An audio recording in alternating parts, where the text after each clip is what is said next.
Hello दोस्तों, स्वागत है आप सभी का फिर से एक बार आपके अपने YouTube चैनल में जिसका नाम स्टडी माफिया है।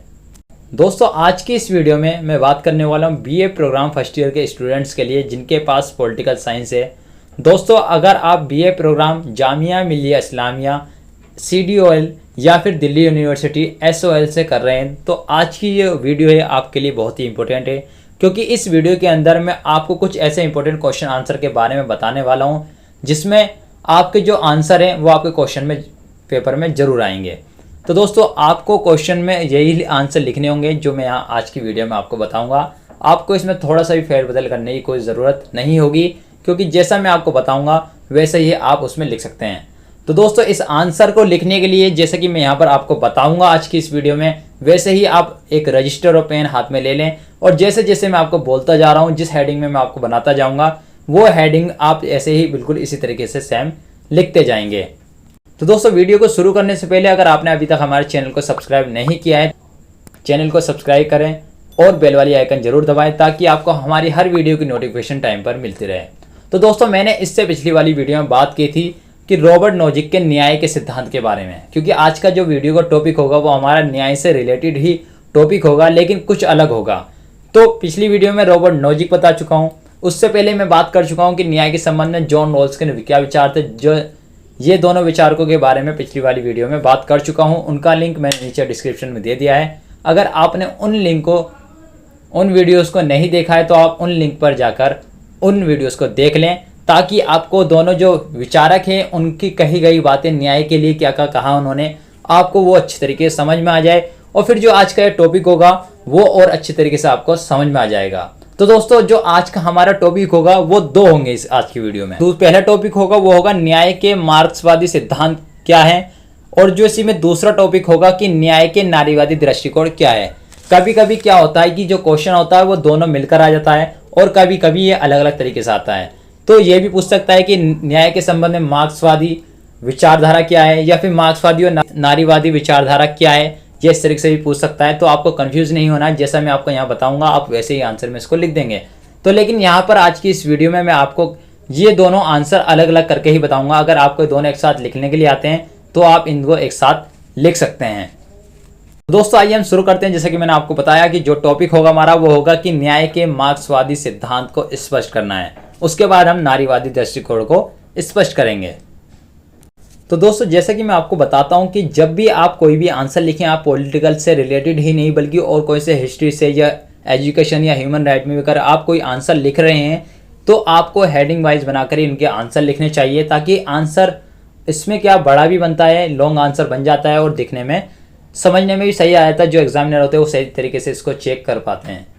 तो सबसे पहले मैं आपको यहाँ पर इसका परिचय बता देता हूँ कि मार्क्सवादी विचारधारा का परिचय में क्या लिखेंगे। इसमें आप लिखेंगे कि 20वीं शताब्दी के आरंभ में मार्क्सवादी विचारधारा ने संपूर्ण विश्व का ध्यान आकर्षित किया, क्योंकि मार्क्स एक नई सामाजिक आर्थिक व्यवस्था को स्थापित करके न्याय की स्थापना करना चाहता था। मार्क्स ने आर्थिक दृष्टिकोण से न्याय की व्याख्या की है। उसके अनुसार पूंजीवादी अर्थव्यवस्था न्याय की व्यवस्था संभव नहीं है, बल्कि साम्यवाद की स्थापना करके ही न्याय के लक्ष्य को प्राप्त किया जा सकता है। तो दोस्तों, ये था इसका एक छोटा सा परिचय। अब इससे अगली हम मेन हेडिंग बनाएंगे कि साम्यवादी विचारधारा के दो रूप हैं। अब वो दो रूप क्या हैं उसके बारे में डिस्कस करते हैं। पहले श्रेणी में वो लेखक आते हैं जो न्याय का विरोध करते हैं। इनके अनुसार न्याय की आवश्यकता तब होती है जब कोई विवाद हो। जब साम्यवाद की स्थापना हो जाएगी तो सभी विवाद समाप्त हो जाएंगे, इसलिए साम्यवाद में न्याय की कोई आवश्यकता नहीं है। ये सामंतवादी विचारधारा का पहला रूप है। अब इसका दूसरा रूप यह है कि दूसरी श्रेणी में ऐसे विचारक आते हैं जिनके अनुसार पूंजीवाद में न्याय संभव नहीं है, अतः क्रांति करके वर्ग विहीन राज्य विहीन समाज स्थापित करना चाहिए, तब न्याय का लक्ष्य पूरा होगा। तो ये थे साम्यवादी विचारधारा के जो दो रूप थे। मैंने फर्स्ट में आपको बताया, दूसरे में भी आपको बताया। तो ये आप ऐसे ही इसको लिखेंगे। अब इससे अगली मेन हेडिंग बनाते हैं कि न्याय से अन्याय की ओर, जिसमें हम लिखेंगे कि मार्क्स के अनुसार मानव जीवन के आरंभ में न्यायपूर्ण अवस्था थी, लेकिन समय के साथ साथ भौतिक परिस्थितियों में परिवर्तन आया और अन्याय की दशा स्थापित हो गई। मार्क्स ने इसे परिवर्तन को निम्न तरीके से स्पष्ट किया है। तो ये हमारी पहली जो हेडिंग बनी थी, इसी के में हम एक नंबर 1 डालकर लिखेंगे कि मार्क्स के अनुसार मानव जीवन के आरंभ में निजी संपत्ति नहीं थी। प्रत्येक वस्तु पर सभी का एक समान अधिकार था, सब उस पर अपना अधिकार स्थापित कर सकते थे, अतः इस युग में न्याय था। मार्क्स ने इसे आदिम साम्यवादी युग कहा है। ये इसका पहला पॉइंट था। अब हम बात करते हैं इसके दूसरे पॉइंट की, जिसमें हम लिखेंगे कि मार्क्स के अनुसार शक्तिशाली लोगों ने संसाधनों पर कब्जा कर लिया और कमजोर लोगों को अपना दास बना लिया, जिससे अन्याय आरंभ हुआ और मार्क्स ने इसे दास प्रथा का युग कहा है। तो पहला हुआ साम्यवादी, फिर दूसरा दास प्रथा। अब इसी में तीसरा पॉइंट है जिसमें हम लिखेंगे कि मार्क्स के अनुसार शक्तिशाली लोगों ने बड़े बड़े क्षेत्रों पर कब्जा कर लिया और कमजोर लोग कृषि मजदूर बन गए, जिससे अन्याय में वृद्धि होती है। और मार्क्स ने इसे सामंतवादी युग कहा है, क्योंकि इसमें मजदूर बन गए थे और मतलब एक तरीके से 2 वर्ग बढ़ गए थे। अब आता है इसका चौथा और लास्ट पॉइंट कि मार्क्स के अनुसार बड़े बड़े उद्योगों की स्थापना से समाज 2 वर्गों में विभाजित हो गया, एक पूंजीपति वर्ग और दूसरा मजदूर वर्ग। इस युग में अन्याय बहुत अधिक हो गया। मार्क्स ने इसे पूंजीवादी युग कहा है। तो मार्क्स ने जो अन्याय से न्याय की ओर स्थापित किया था, उसमें जो स्पष्ट अपने परिवर्तन दिए थे उसने, वो एक तो साम्यवादी युग के बारे में बताया, फिर दूसरा दास प्रथा के युग के बारे में बताया, फिर सामंतवादी युग और फिर इसके बाद पूंजीवादी युग। ये इसने 4 पॉइंट बताए थे। अब हम बात करते हैं इससे अगली मेन हेडिंग की न्याय की स्थापना के चरण, कि न्याय की जो स्थापना थी वो कितने चरण में थी। दोस्तों, मार्क्स ने जो न्याय की स्थापना को 2 चरणों में उल्लेख किया है। इसका पहला चरण है साम्यवाद की स्थापना। इसमें हम सब हेडिंग में बनाकर लिखेंगे कि मार्क्स के अनुसार पूंजीवादी व्यवस्था में समाज में 2 वर्ग बन जाएंगे। एक वर्ग छोटा होगा और पूंजीपति का वर्ग होगा। दूसरा वर्ग क्या होगा, बहुत बड़ा होगा, लेकिन उसमें क्या है, गरीब लोग होंगे। इन दोनों वर्गों के हित एक दूसरे के विरुद्ध होंगे, इसलिए दोनों वर्गों के बीच संघर्ष होगा। इस संघर्ष में उस वर्ग की विजय होगी, उस वर्ग की जीत होगी जिसकी संख्या अधिक होगी। अर्थात अगर हम देखें तो हमने बात की थी कि इसमें गरीब वर्ग ज़्यादा है इनकी संख्या, तो सीधी सी बात है, जो मजदूर है वही अपनी विजय को प्राप्त करेगा, वही जीतेगा और पूंजीवादी वर्ग समाप्त हो जाएगा। वर्ग संघर्ष के बाद साम्यवादी वर्ग की स्थापना हो जाएगी, जिसमें निजी संपत्ति का अंत हो जाएगा और शोषण का अंत हो जाएगा। प्रत्येक वस्तु का उत्पादन और वितरण सरकार खुद करेगी। केवल एक साम्यवादी दल होगा जो लोगों को आदर्श और उनका मार्गदर्शन करेगा कि आगे उन्हें कहाँ ले जाना है। साम्यवादी व्यवस्था में शिक्षा, संचार, अर्थव्यवस्था आदि सभी के माध्यम से साम्यवाद को बढ़ावा दिया जाएगा और यह आदर्श न्यायपूर्ण अवस्था होगी। तो यह था इसका पहला चरण। अब हम बात करते हैं कि न्याय की स्थापना के दूसरे सब हेडिंग चरण की, कि वर्ग विहीन राज्य विहीन समाज, जिसमें हम हेडिंग बना देंगे इसकी और इसके अंदर लिखेंगे कि मार्क्स के अनुसार यह न्याय की स्थापना का दूसरा और अंतिम चरण होगा। इस चरण में समाज में केवल मजदूर वर्ग होगा, इसलिए यह वर्ग विहीन समाज होगा।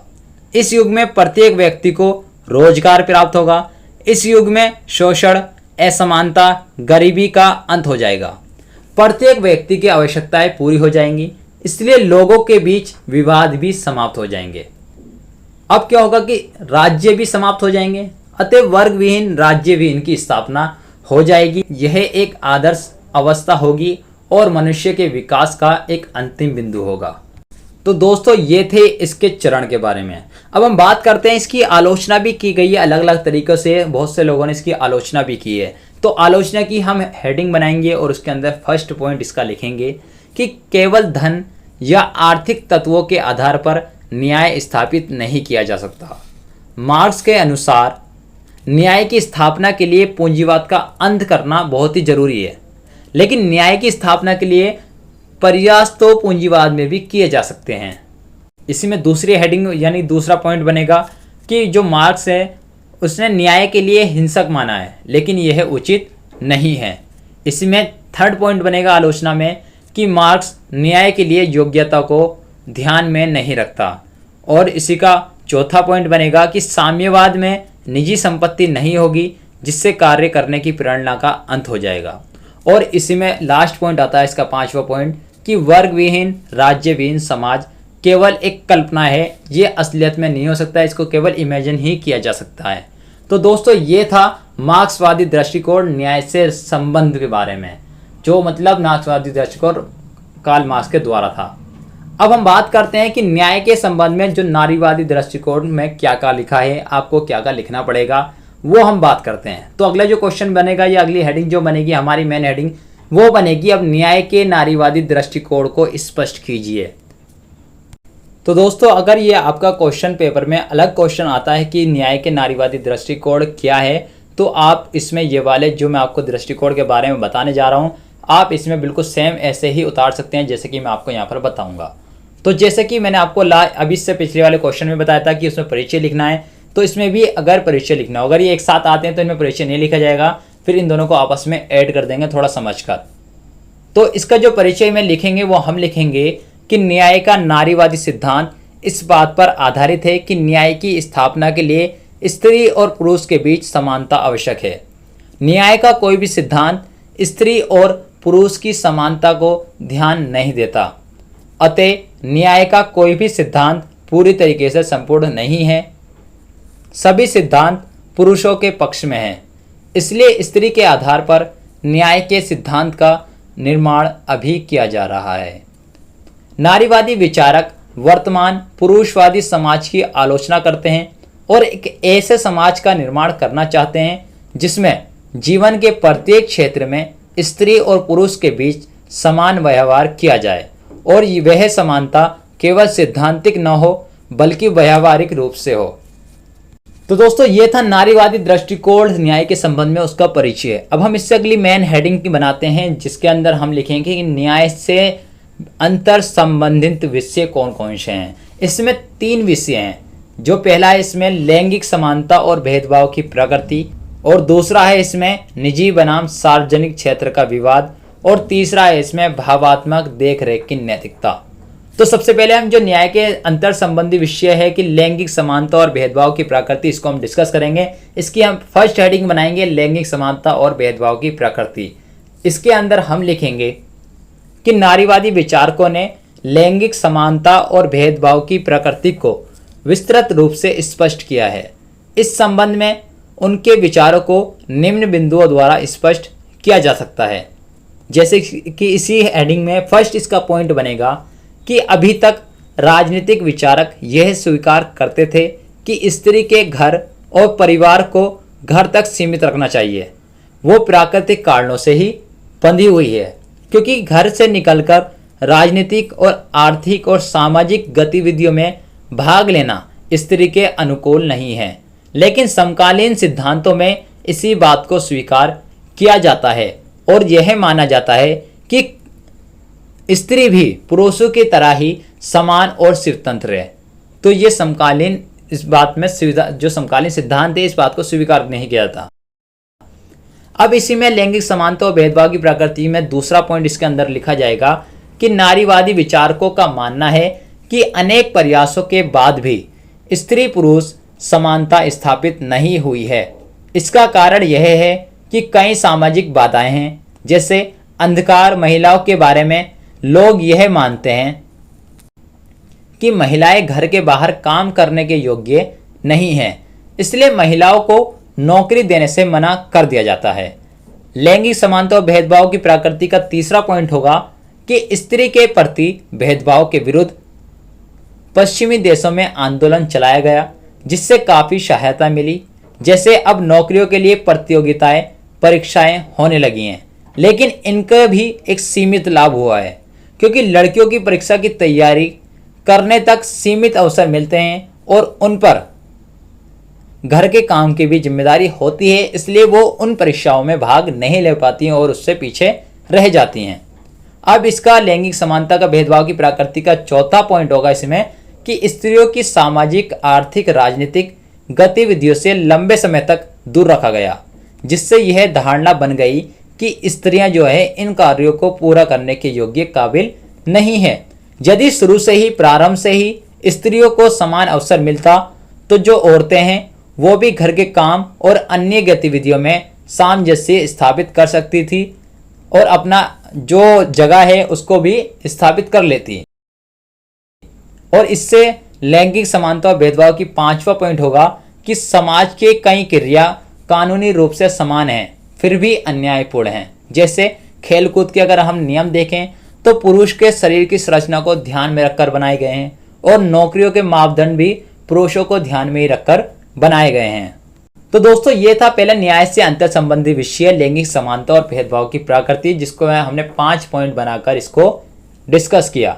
अब हम बात करते हैं न्याय से अंतर जो संबंधी विषय है। दूसरा विषय जो है वो है निजी बनाम सार्वजनिक क्षेत्र का विवाद। इसमें हेडिंग बना देंगे और हम लिखेंगे कि निजी बनाम सार्वजनिक क्षेत्र का विवाद स्त्री और पुरुष के न्याय से जुड़ा है। इस संबंध में 3 बातें महत्वपूर्ण हैं। यानी कि जिस तरीके से अभी लैंगिक समानता और भेदभाव की प्रकृति में हमने 5 पॉइंट बनाकर लिखे थे, इसी तरह से हम इसकी दूसरी हेडिंग यानी निजी बनाम सार्वजनिक क्षेत्र के विवाद में भी फर्स्ट पॉइंट बनाएंगे, हेडिंग बनाएंगे इसकी सब हेडिंग कि गृह श्रम का असमान वितरण, जिसमें हम लिखेंगे कि राजनीतिक सिद्धांतों में परिवार के संबंध में न्याय का अध्ययन कभी नहीं किया गया और यह माना गया कि न्याय का संबंध परिवार के बाहर से है। परिवार तो निजी क्षेत्र है, इसलिए परिवार के अंदर श्रम विभाजन पर कोई ध्यान नहीं दिया गया, जिससे धीरे धीरे यह धारणा बन गई कि घर का काम स्त्री को ही करना चाहिए। और इससे संबंध में 2 तर्क दिया जा सकते हैं कि पहला तर्क यह है कि स्त्री हीन है और दूसरा क्या है, स्त्री भावुक है। तो ये जो 2 बातें बताई, इन 2 बातों के अगर हम देखें कि इनके आधार पर यह माना गया कि स्त्रियों को घर में ही रहना चाहिए, लेकिन नारीवादी विचारक इसे स्वीकार नहीं करते हैं। पुरुष स्वयं को परिवार का मुखिया मानता है और स्त्री को घर तक सीमित रखना चाहता है, जिसके कारण स्त्रियां आर्थिक रूप से पुरुषों पर निर्भर हो जाती हैं और पुरुष घर के कामों को मान्यता नहीं देता। तो वो मुखिया है लेकिन घर के कामों को औरतों को ही करना पड़ता है। निजी बनाम सार्वजनिक क्षेत्र के विवाद का था पहला पॉइंट। अब हम इसके दूसरे पॉइंट की बात करते हैं। हेडिंग बन जाएगी इसमें कि नारी की गोपनीयता। इस हेडिंग को हम बना देंगे और फिर इसमें लिखेंगे कि नारीवादी लेखकों के अनुसार परिवार की बातों को गुप्त बनाए रखा जाता है और परिवार में किसी भी प्रकार का हस्तक्षेप गोपनीयता के विरुद्ध माना जाता है। लेकिन इसका लाभ भी पुरुष को ही मिलता है, क्योंकि परिवार में स्त्री के साथ जो भी गलत होता है उसे गुप्त बनाए रखना भी स्त्री की जिम्मेदारी है, जिसके कारण स्त्री की समस्या सामाजिक मुद्दा नहीं बन पाती है। वो घर में दबकर ही रह जाती है, वो घर की बातों को ही गुप्त रखने में पीछे रह जाती है। तो ये था इसका दूसरा पॉइंट। अब हम बात करते हैं निजी बनाम सार्वजनिक क्षेत्र के विवाद के अगले तीसरी पॉइंट की या हेडिंग की, जिसमें हम लिखेंगे परिवार और नौकरों में चयन की समस्या। इसमें हेडिंग में हम लिखेंगे कि स्त्री के सामने परिवार और नौकरी में चयन की समस्या होती है। क्या होता है कि इसमें यहाँ पर डिसीजन लेना होता है कि वो किसको चुने, घर को या फिर नौकरी को, क्योंकि दोनों स्थानों पर एक जैसी भूमिका संभव नहीं होती है, दोनों का रोल अलग अलग अदा करना पड़ता है। अतः स्त्री को समझौता करके नौकरी आखिरकार छोड़नी पड़ जाती है, जिससे वह आर्थिक रूप से पुरुष पर ही निर्भर हो जाती है और पुरुष का और आदमी का निरंतर समर्थन मिलता रहे, इसलिए वह आकर्षक बने रहना चाहती है। अतः स्त्रियां अपने विकास की अपेक्षा आकर्षक बनने पर अधिक ध्यान देती हैं और नौकरी करने का अधिक प्रयास नहीं करती।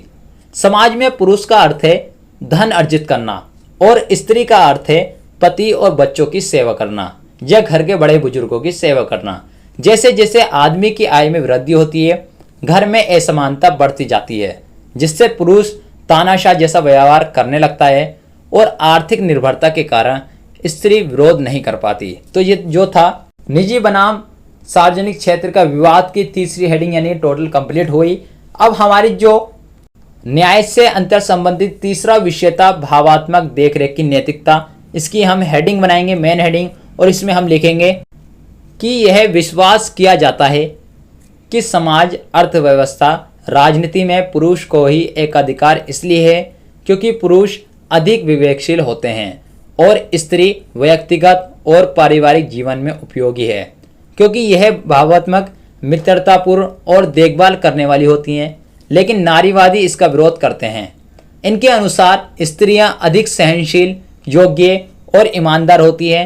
पुरुष स्त्री को भावुक इसलिए कहता है क्योंकि वह ऐसा कर कर स्त्री को सामाजिक, आर्थिक और राजनीतिक गतिविधियों से दूर रखना चाहता है। तो दोस्तों ये था इसका नारीवादी दृष्टिकोण न्याय से संबंध के बारे में।